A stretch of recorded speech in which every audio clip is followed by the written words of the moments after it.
Gara-gara gambar ini di platform salah seorang sahabat angler saya waktu kita orang pergi ke Lukonia, jadi ada orang komen dia paling tak seronok bila tengok ada ikan-ikan ni yang telah di tag, katanya tak profesional.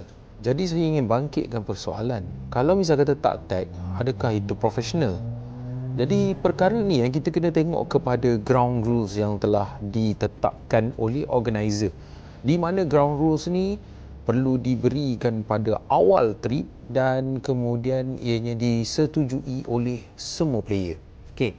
Jadi contohnya seperti trip pergi ke Lukonia ni, pihak organizer telah menetapkan bahawa setiap player akan tag 3 ekor ikan champion mereka dan selebihnya bahagi sama rata, dan ianya dipersetujui oleh semua player. Jadi bagi saya tak ada masalah untuk benda tu, dan organizer berbuat demikian dengan assumption bahawa dekat Lukonia ni banyak ikan. Tapi kita tak boleh nak duga benda ni sebab rezeki dekat dalam air kan. Seperti yang saya selalu cakap dalam video-video saya, ada kalanya banyak, ada kalanya sikit, ada kalanya tidak ada langsung. Jadi benda ni adalah play by ear punya tinggi lah. Jadi kalau ikan tu tak banyak, kita mungkin ambil ikan bertag seorang seekor saja.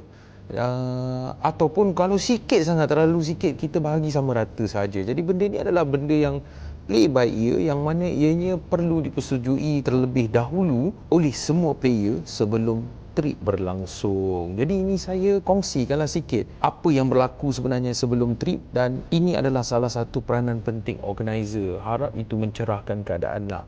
Okey. Jadi tak ada isu bagi saya kalau misal kata tak tag ikan tu maknanya kau profesional gila ke apa ke. Tak ada. Nothing bro.